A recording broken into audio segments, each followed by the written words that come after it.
Welcome back. It is 1642 in the last one. Bernard and Solomon are getting their relationship back on track. Muriel's trying to ruin Abraham's life. We have a new family involved. Priscilla's marriage is in danger. So let's check out this year. I'm a little nervous, but we'll get to that when we get to that. So first we have Charles Hobart, who is an infant, no 12, 16, or 18. Survived. Then his older brother Hubert, no 4, 8, or 17. Survived. And then, okay, take a deep breath. Austin, no 13 or 19. Survived. Okay. Ooh, we can let off a sigh of relief there. Zebediah and Dakota, no 7 or 14. Okay, and then will they get married? No. And yes. Okay. Oh, man. Dakota Waldrick. I'm kind of sad Zebediah is not going to get married. I just feel like all of these Hobart children are so wonderful, and especially Esther, because I love Esther, but I guess it's not. There are plenty of other children. Anyway. Oh, wait. And is there going to be a baby? Yes. Okay. Odalina Metacomet needs at least a 9. She just squeaked in there. And then for our townies, we have a few birthdays. It looks like, okay, Nyla Metacomet, Jonathan Smith, and Judith Smith aging up. Okay. Alrighty. We can work with that. You know what? As long as Austin survives, everything else is fine, right? So that will be that. And let's hop into the game. All right, so we are going to start with Abraham here. He has been courting Temperance for quite some time, and he is ready to seal the deal. So he is going to head over to the Harper household and is going to ask Tobias, I think the father's name is, I already forget, if he can marry Temperance. So let's get them inside and get them going on this. So here they are chatting away. You know, they've been talking for quite some time. They have been knowing each other, and he's been knowing Temperance for a long time. And so he is like, look, you know, I think I've proven that I'm a valuable asset for your family in this community, and I can take good care of Temperance. And, you know, you and your family will be elevated by being related to the captain of the guard and all of that stuff. And so Tobias is into it, right? He does want there to be, you know, this prestige in his family. He cares a lot about reputations and about how things look. So let's do it. We're going to use the arranged marriages mod in order to ask. And he says yes. So he has given us permission to marry his daughter. So let's go talk to her and tell her. And she really honestly is like, okay. She was going to marry whoever her father told her to anyway. It's not really up to her. So she's like, well, he seems nice enough, you know. She's not really fussy about it. And they seem, you know, she likes him. He's friendly. She's just going to be like, okay. Meanwhile, we're just going to head back home now. So let's get him back home. And we're going to talk with Muriel for a little while. Muriel has not caused some problems in a little while. So poor Muriel, I say as if she is not the cause of everyone's drama. So here she is, and she is has been seeing Nicholas on the sly. So Nicholas, he is married, Nicholas Phelps. He has some children. His daughter Jane married Elliot Waldrick. So he's a little bit older, but she's also plenty into her young adulthood now. And they're just chatting, and they've been, kind of giving each other little looks, little winks, little nods. And Muriel doesn't really want to be tied bound by marriage. She is not really interested in that. She wants to have control over her family, over her life, but a girl has needs, doesn't she? So um she has needs. So she wants to be with a guy who doesn't have any expectations of having to marry her or anything. She wants to just have, a secret, scandalous affair, and also one that she can blackmail him with later if she chooses to. So she is excited by that, that she is, she has the upper hand, and she likes to have the upper hand. So we are going to get these two to woohoo if they ever would, except they always, I still don't know what is wrong with my Sims that they will never agree to try for a baby. I really don't know what the deal is. But anyway, we're going to have them woohoo until they're pregnant. And then I'm still going to have to use MCCC to get her pregnant. So that's just the way it is. But yes, they are having this affair. It's been going on for a little while now. The two of them are, sneaking around, and he loves it because he's a drama llama. Like, he loves it. He wants to be involved in all of the secret, scandalous things, and so he doesn't mind at all. I feel bad for his wife, honestly. She is seems like such the nicest Sim. Like, she has all these nice traits. She's a great wife. She's a great mom. And this guy is going around behind her back, and it's not cool. It's not cool, Nicholas. And Muriel, of all people, you really could have chosen better. As if I didn't make them do this. But anyway, so Muriel and Nicholas have been seeing each other for quite some time, and this is going to result in an unwanted pregnancy. So Muriel, oh, we have a burglar. We are under attack. Someone is trying to steal from our house. Abraham is going to fight them off, and he wins the fight and gets rid of the burglar. Meanwhile, as I was saying, Muriel obviously does not want to get pregnant because getting pregnant is something that forces her to have problems, obviously. So she doesn't want to be ostracized from society or anything, and say they were doing their best, Simon and Daphne-esque, to not get pregnant, but, accidents happen. And so she ends up pregnant, and she doesn't know what to do. So, Abraham has come to her so many times with his problems, and she even killed someone for him. So she expects to be able to at least go to him with this and be like, look, I'm pregnant. I need an assist. And he's like, what do you mean you're pregnant? You're going to ruin everything. I just got engaged to Temperance. Her father is going to hate this. And Muriel's like, well, do something then. Help me out here. And Abraham's like, why should I help you? You've been mean to me this whole time about the Cella stuff. And she's like, well, you should have just married her. And they go back and forth. And she's like, I've done so much for you. And he's like, yeah, you're the cause of all my problems now. You're going to be a problem with my engagement and our family's reputation. And it's not okay. And it's just it really stinks for Muriel because she has given Abraham a lot. And she kind of expected him to at least help her because of not only, tit for tat, but also because she did things for him. She is a reflection of him.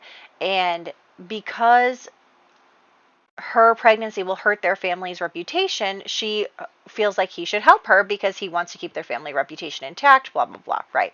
So he is not happy about it. He is like, why should I protect you? And she's like, well, because I'll ruin it for you. And they just go back and forth and back and forth. And he's like, you know what? It doesn't even matter because Tobias will respect me for taking a hard stance on this. And so he kicks her out of the house. He kicks her out. She goes to stay with Nicholas, who obviously has to take her in. His wife is not happy about that. We'll get into that more next year. But basically, Abraham is like, everyone will respect me for getting rid of you because of what you've done. And they'll see that I hold our values in high esteem. And so she's furious. We have not seen the last of Muriel, of course. But meanwhile, Cella has now heard about the betrothal, and she is super angry too. So she's like, I can't believe this. And she finds out that Muriel is pregnant. And obviously, we know Cella is a fair weather friend, so she has cut off Muriel as well, especially since Muriel couldn't get her the engagement with her brother. And so now she's furious, and she's furious at Temperance and getting physical with Temperance and causing problems and making a big scene at church. Of course, nobody likes that. Everybody thinks it's super disrespectful, and also you can't go around being physical with people. So, they kind of have to be like, Cella, you have to stop, and she does not stop because she's an irrational person, and she does not stop. She continues to kind of bait Temperance and try and harass her and everything. And so eventually what happens is Cella is kind of, dragged away by her brothers, and the order comes down because Abraham is obviously very angry that his future wife is being harassed, so he wants to punish Cella, and so he is going to put her in the stocks, which have disappeared, and I cannot find them. So, yeah, I don't know where they are, and I cannot find them, and I put her in the underground prison for a little bit instead. So, anyway, so Cella has been put in the stocks overnight or whatever. And so, yeah, and honestly, oh my gosh, today, I don't know if it's the glare. Like, is this hard for you guys to see? It's so dark. Like, it's so hard for me to see. Anyway, so I can't find the stocks. Anyway, so Cella is put in the stocks, and then, Abraham has to have a conversation with her brothers where he's like, look, you need to do something about her. She's been nothing but trouble, and you need to do something. And so basically what ends up happening is the two Hobart boys here in this household, they do decide that Cella needs to go, and they send her off to be a nun in some convent or something. So they do send her off, and they are hoping that, she can get her impulses under control with a bit of structure and, away from this environment where she feels like she's owed something, because she's not. And so she's going away. She's a nun now, and she will not be able to get married. Let's do that really quickly. Let's just get her into her new outfit, and then we will, I have so much CC, I can't even see around any of it. Okay, so here is her new outfit, and then we're going to send her away. So bye, Cella. I mean, you'll show up like in the background, but she is done for now. So next, we're actually going to head to our main household and see Austin. It is his birthday. So it is Austin's birthday. Let's bake him a cake. Let's also check on our chores. Things have been, pretty good here. Like, they've been doing well. Bernard and Solomon have not really made any progress since last time, but they are just kind of doing their best. And, change takes time, and they love each other, and they love their family, and so they're doing pretty well. So we're going to bake our cake, and we're going to get Austin to blow out the candles, and we'll see what he looks like as a child. I'm so excited, you guys. I really am, because it's great. It's great. Our heir is aging up into a child. He's finally going to get a personality. It's all awesome. So there we go. He's blowing out the candles. He aged up, and so I took away, I don't want Child of the Island. That doesn't make any sense. But then after that, he rolled Horse Lover. So I'm like, oh my gosh, just like your two dads. And then Abigail is also having twins right now. And the first one, the boy does pass away, but the second one, the girl survives, and we're going to name her Sarah. And that is the last baby that these guys are having. They are all done. They had their 5 children. So currently we have only Muriel, who's pregnant, and she's not even on the marriage and babies tab. So that's what happened there. And then, yeah. So anyway, what was I saying? A horse lover, just like his dad's. It's all very nice. He's grown up around horses. He enjoys it. And here he is. So he has black hair like his mom. And then, his eyes look kind of like his dad's eyes, I think. But other than that, I can't really tell the difference between, like, as children. As he gets older, maybe his other features will kind of come into focus. So anyway, here they are. He is going to meet the horse. He's going to play with the horse. Like I said, he's a horse lover. He should enjoy. So he is going to pet the horse and all of that. So there he goes. And he's going to take his first horse ride. Meanwhile, we are going to check in on our chores again and see how that goes. There we go. Okay.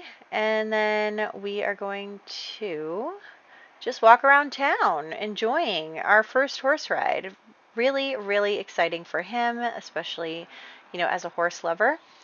Then also, he is going to go into town for basically the first time. He has not really been around people except for like church on the holidays, because obviously his father can only Bernard can take him, because Bernard and Solomon can't really be seen together. People just think Solomon kind of disappeared. They don't really know what's going on. And of course, poor Austin has been briefed before. He has been told by his parents, like, look, you can't tell anyone our living situation. You have to keep it secret. If anybody asks you, you can't say anything. Like, it's all a lot for a small child, right? Like, he can't talk about how his two fathers are home with his brother, And so that is something that he struggles with as he does meet the other children and play with the other children. And he's really excited to finally make friends other than his brother. And it's all fun, except, obviously kids are curious. And they're like, we haven't really seen you around as much, and now you're here, and what's up? And he feels really awkward and uncomfortable because he doesn't know how to answer questions without, revealing their family's secret, and he feels really uncomfortable with the whole thing. And he obviously wishes he didn't have to lie, but he's a good kid and his parents asked him to, and so he is. But the other children are kind of getting the vibe that he is maybe a little aloof, but it's not because he doesn't want to be friends with them. It's because he is uncomfortable with the situation of having to lie to them and not really knowing what to say when they ask him questions. So it's not like he's on purpose snubbing them, but he is snubbing them a little bit because he doesn't really know how to navigate this social situation. So that is what's happening there. But other than that, he really is having a good time playing with the kids and enjoying their company and just, playing games and being able to kind of gain a little bit more independence, and also be able to, see that in the future he can hang out with the other kids and have a good time. So he likes that. And then we're just going to come back here, checking on the chores again. So we do have a few things to do. And then we are going to just check on the bees and the plants and everything.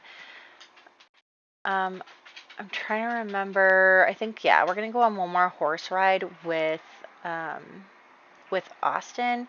So he is going to go do that. Meanwhile, his dad is going to come take care of things, because we just kind of tipped over the line of what is now the next day according to the schedule of the crops and stuff. So now we're going to actually head over to the Smith household, and basically Nathaniel, is looking for a wife, and he wants to find someone who he can marry and, take care of his household, because, even though he still got Rebecca, he knows that she wants to marry, even though he makes fun of Rebecca a lot. I think he kind of puts her down in hopes that she will stay and take care of all the other children. So he's evil, obviously. So he's here and he's scoping it out for a wife because, why not have other people taking care of his business for him? And so he notices that Esther is getting a lot of attention because she's gorgeous. Esther is Belle. Like, she's Belle here, the whole town, and she is the most beautiful. She is the most lovely. I love Esther. I have a preference for Esther. Look at that face, too. Oh my gosh, she hates him. I love it. So he, tries to schmooze with her, tries to flirt with her, and she's like, yeah, no, that's okay. She's being polite, but she is really not, returning any of his affections, even if I would not even call it affections, because he doesn't really like her. He just thinks she's beautiful and that she'll make a good wife, and that he can just, schmooze her a little bit and she'll just fall over for him, but she won't, because Esther is cool and lovely. And she's my favorite right now. So basically, she is not interested. She is not interested in his stuff, his issues, any of that. She is not into it. And she is just kind of being polite, but other than that, trying to get out of the conversation. Meanwhile, we're going to start doing birthday stuff. So for birthdays this year, we have Charles Hobart becoming an infant, Hubert Hobart becoming a toddler, Austin Dubois becoming a child, Zebediah Hobart becoming a teenager, Dakota Waldrick becoming a teenager, Nyla Metacomet becoming a teenager, Jonathan Smith becoming a teenager, Judith Smith becoming a toddler, and Sarah Hobart being born and becoming an infant. So that is all of the birthdays. Let me see. What do we have on the docket for next year? We have Charles, Jason, Amity, Jane. Okay, so Phineas, it's not his birthday until the year after next. So we don't have to worry about him just yet. And we, of course, still have Austin, knock on wood. Thank you for sending me all the good vibes because I am scared that we're going to lose both of them. And I'm trying not to manifest it, but I can't stop thinking about it. So that's where we're at. I hope you enjoyed this part, and I'll catch you in the next one.